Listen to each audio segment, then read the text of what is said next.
Olá, bem-vindo ao Lugar do Livro. Hoje vou falar sobre O Pintacilgo, de Donna Tartt. É um livro que venceu o prêmio Pulitzer e esse foi o principal motivo para eu ter escolhido este calhamaço, esse livro muito grosso. É um livro escrito em 2013, creio eu. É um livro com 719 páginas. Que assim, eu vi nos comentários, eu não vi resenha sobre ele, mas eu vi vários comentários quando do lançamento no Brasil e tal, e elogiando, dizendo os elogios, principalmente citando o elogio de Stephen King, que diz que é um livro desses que aparece talvez meia dúzia de vezes numa década. E o comentário também, o que eu lembro que eu vi, que estão aqui, na verdade, também no fundo do livro, o comentário no The Guardian, dizendo que Raymond Chandler é uma presença tão grande nessas páginas quanto Dickens ou Dostoiévski. Falar mais sobre a trama seria privar os leitores do imenso prazer de ser arrebatado por O Pintacilgo. Se alguém perdeu o amor pelas histórias, este é o livro que certamente o trará de volta. Bom, eu comecei a ler sem saber muito bem do que se tratava. Aí antes de ler, eu li um pouquinho da orelha do livro, que é a história basicamente de Theo Decker, um menino que ele tinha 12 anos, 13 anos. Ele vivia em Nova York com sua mãe, separada. Seu pai simplesmente fugiu no mundo, tinha problemas sérios com álcool. Ele amava muito, muito, muito a sua mãe. Eles tinham um relacionamento muito próximo, de muita cumplicidade. Ele fez alguma besteira na escola, foi apanhado fumando. Mas ele nem tem certeza se é por causa disso, mas sua mãe recebe um recado para ir para a escola, para conversar com a direção. E aí no meio do caminho, assim, alguns fatos já prenunciavam que algo estava errado. Eles passam no Parque da Cidade, no Central Park, e eles passam no museu onde está havendo uma exibição de arte, e sua mãe quer ver o quadro O Pintacilgo. Olha, por sinal, é o Pintacilgo, de um pintor chamado Karel Fabritius.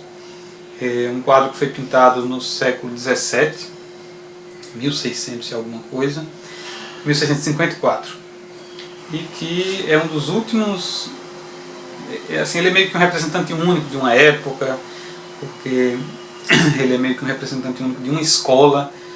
Esse Caio Fabritius, apesar dele, assim, não que eu seja entendedor de arte, mas eu nunca tinha ouvido esse nome. Eu até pensava durante a leitura que seria um autor fictício, só para o livro mesmo. Mas é o que acontece. Sua mãe tinha uma foto desse quadro em alguma revista que ela tinha, ela estudou arte também, ela sempre se interessou por isso, e ela tinha muita vontade de ver, porque isso fazia parte da infância dela. Eles passam no museu, só que aí no museu o que acontece? Um atentado terrorista, uma bomba, e aí o Theo se torna um dos poucos sobreviventes desse atentado por um acaso. Ele sobrevive. E ele sobrevive intacto, assim. Sua mãe morre, e o livro basicamente é remostrando qual o impacto que essa morte violenta teve na vida do Theo. Como foi a vida dele depois disso, até seus 20 e poucos anos, e como ele passou por maus bocados, como ele ficou desequilibrado, como ele ficou confuso, como em tudo ele via a ausência da sua mãe, e sempre tendo como norteador a pintura O Pintacilgo. Por quê? Porque por um daqueles motivos inexplicáveis, mas que está bem explicado, bem contextualizado no livro, ele no impulso, enquanto ele está ainda meio desorientado lá quando ele sobrevive, ele encontrou um senhor bem idoso que estava com uma menina por quem ele ficou interessado, Pipa. Ainda no museu ele tinha ficado só olhando para ela e tal. Quando teve a explosão e tudo, que ele acorda, ele encontra esse senhor, e esse senhor faz um sinal para ele, a pintura está lá, ele está na sala da pintura, e o senhor pede que ele pegue a pintura. ele acaba saindo, escapando do museu com vida, sai por uma entrada que não tem, nem viu nenhum policial nem nada, e ele pegou um anel, pegou um endereço também do que esse senhor deu. Muito tempo depois, algum tempo depois, ele procura o endereço, descobre que é uma loja onde se restaura móveis antigos, e ele ficou com aquela pintura, o quadro Pintacilgo. Depois que a poeira assenta, as pessoas começam a procurar, porque houve vários roubos durante a confusão que se seguiu, e esse Pintacilgo era o quadro mais raro da exposição, e ele fica sem saber se ele devolve, se ele não devolve, ele não encontra ocasião para devolver, ele era um menino de 13 anos, e nós vamos acompanhar tudo o que acontece com ele. Ele primeiro fica com os amigos, com os pais de um ex-colega dele, uns pais muito ricos, ele faz amizade com o sócio do senhor que tem a loja lá de restauração de imóveis. Ele vai morar em Las Vegas depois com o pai. Ele conhece Boris, um sujeito meio russo, meio polaco, meio sei lá o que mais, que morou em tudo que é lugar do mundo.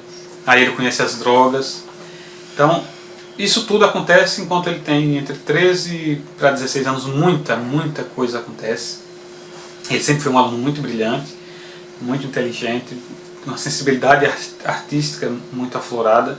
Isso se passa nas descrições que ele faz no livro. A prosa da Dona Tartt, sim, é um livro grosso, um livro muito grosso. Então ela é muito detalhista em muitas coisas. Ela sempre está descrevendo os lugares, sempre está falando das coisas. Ele vive num mundo, mesmo quando ele vai para os lugares pobres, mas ele consegue descrever um móvel ou uma roupa cara que um pai usa, um terno. Ele sempre se refere a um terno ou uma camisa pela marca. Muitas vezes não é nem pela aparência, mas pela marca. Porque ele usava um terno, aí diz lá uma marca que eu nunca ouvi falar. Porque ele usava camisas XYZ, ele diz o nome. Porque aquela mulher só usava bolsa tal. Então, esse período, nessa primeira parte, o livro, apesar dos fatos e tudo mais, mas é uma narrativa mais leve. A partir do momento que ele volta para Nova York e passa para a vida adulta, aí você começa a ver como ele realmente tem problemas. Eu não vou entregar, não vou contar o enredo mais do que eu já contei. Como eu falei, o Pintacilgo, o nome do livro é esse, porque o quadro acompanha a sua vida.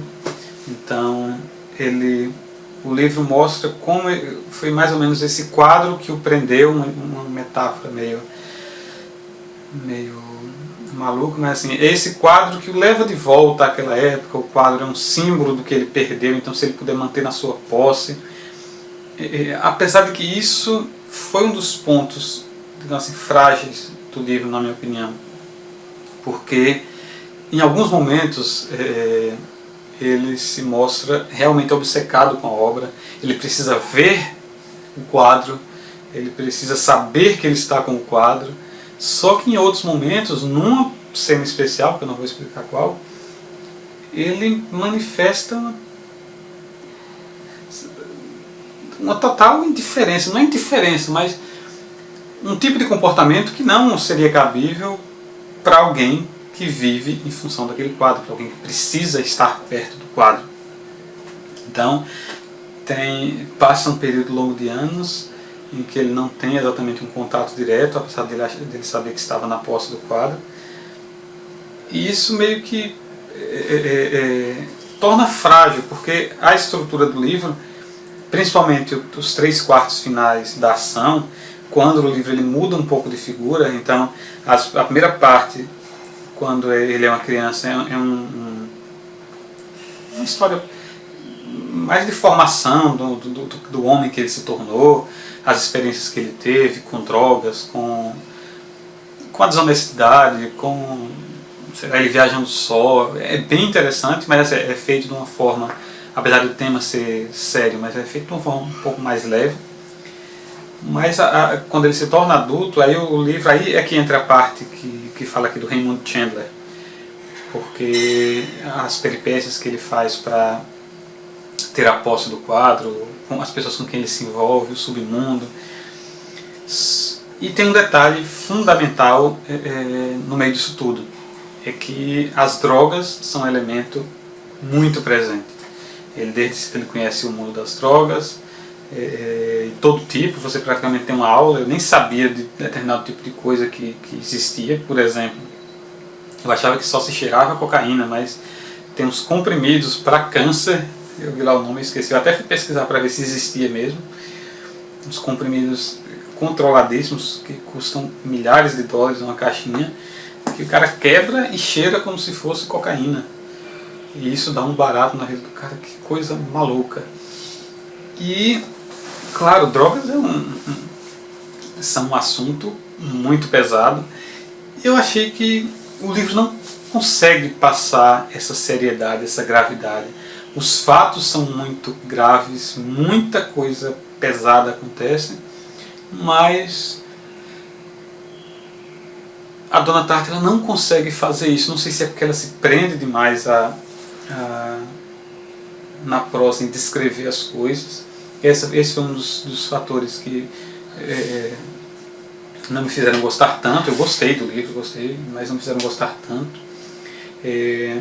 Ele se torna um especialista em móveis antigos. E quando eu falo móveis antigos, não é aquele móvel que você encontra no seu bairro, que o cara reforma e cobra R$100, não. Móveis que chegam a ser vendidos por $200 mil. Isso aí. Eu nem sabia que isso seria possível, mas ele trabalha com móveis desse nível, então ele acaba fazendo muito dinheiro com umas tramóias, assim. Ele não tem uma vida muito honesta nesse sentido. E aí, como eu falei, o livro também tem muito, ele frequenta muito esse mundo, essa alta roda, um mundo que é completamente alheio à minha realidade. Talvez por isso também eu pensava, eu não me conectei muito, não consegui me conectar muito com os personagens, com a história, assim, num nível acima para gostar mais do livro. Primeiro, por conta desse mundo de drogas muito pesado, que é um mundo que, o mesmo motivo que me fez não gostar de O Lobo de Wall Street, por exemplo, é um mundo que é completamente alheio à minha história, ao que eu valorizo, ao que eu gosto. Claro, não é que eu só vou ler coisas de que eu gosto, mas esse mundo pesado de drogas em que não há redenção. Para mim, a literatura, as histórias sempre tem, acho que é o meu lado cristão falando, sempre tem um elemento de redenção que tem que estar presente. Então essa questão das drogas e a questão do nível do mundo, um nível muito elevado, de muita cultura. Como eu falei, ele não fala das roupas, ele fala da marca. Ele fala que ele vai para uma casa, ele observa que tem um quadro pintado tal, que ele tem um móvel Chip and Dale, que ele tem não sei o que. Então é um mundo bem alheio, que você fica realmente observando de longe da televisão. Você não consegue entrar, eu não consigo entrar na história. Outro elemento que quase foi uma ruptura no livro, e aí para quem leu vai achar que eu sou muito machista, talvez seja uma visão meio machista mesmo, mas eu achei incoerente a reação que ele teve. Tem a ver com o relacionamento amoroso dele, sério, e a reação que ele teve a um determinado fato. Que eu achei absurda. Eu achei que uma pessoa como ele, com a história que ele teve, não precisaria ficar naquele nível de alheamento. Ou sei lá, eu não sei, até agora eu não consigo explicar por que ele fez o que ele fez. E aí outro fator também, que não é nem um defeito, mas o livro, como eu já falei, ele é muito detalhado em vários pontos, mas nesse ponto específico dessa história amorosa, termina um dos livros, ele é dividido em algumas partes, né, mas são 5 ou 6. Cada livro, dentro do livro, tem alguns capítulos. Então termina um dos livros com um fato. No livro seguinte ele já começa bastante envolvido nesse relacionamento amoroso, e aí no subcapítulo seguinte ele só explica, realmente foi muito rápido e tal. E eu achei que, já que ela teve o cuidado de ser tão detalhista ao longo de todo o livro, tem que explicar por que ele e essa pessoa se envolveram, já que eles eram tão diferentes. Então eu achei que meio foi uma muleta o fato dela dizer isso foi muito rápido, porque não haveria realmente argumentos suficientes, ou ela iria dar muito trabalho construir argumentos para justificar esse relacionamento amoroso. No final das contas, o livro ele é muito satisfatório, o final é muito satisfatório, o modo como se dá o desenrolar dos acontecimentos só peca, na minha opinião, que assim, é o pecado grave, é justamente o fato de essa obsessão pelo quadro Pintacilgo não estar traduzida em atos concretos ao longo do livro, porque lá no, como eu falei, no último quarto do livro, ele vai fazer coisas estúpidas por conta desse quadro, e essas coisas estúpidas que ele fez não encontram eco nas coisas anteriores que ele havia feito em relação ao quadro. Mas é um livro para o qual eu estou na dúvida até agora, entre 3,5 e 4 a nota. Ou seja, é um livro muito bom. É um livro que muito provavelmente eu não relerei. É um livro, como eu falei, ganhou o prêmio Pulitzer. Então eu gostaria de conhecer a safra dos livros que concorreram com ele, eu vou até pesquisar sobre isso. Porque é uma história grandiosa, mas não é um grande livro, não é um clássico na minha opinião, não é aquele livro para o qual as pessoas vão voltar ao longo dos anos. Mas se você gosta de uma história longa, uma história de uma pessoa que enfrenta muitas dificuldades e uma história bem contada, eu recomendo. É isso aí, Pintacilgo, Dona Tartt. Se você leu, por favor, deixe seu comentário, porque eu não conheço ninguém que tenha lido. Eu vi que a Gabriela, do Viver ou Ler, eu não vi o vídeo dela porque eu estava esperando para fazer o meu. Então eu vou ver o vídeo dela e vou ver se ela pensou mais ou menos a mesma coisa. Se você já leu o livro, deixe seu comentário se você concorda, discorda de mim. É isso. Gostou do vídeo? Curta, compartilhe, se inscreva no canal. Um abraço, até a próxima.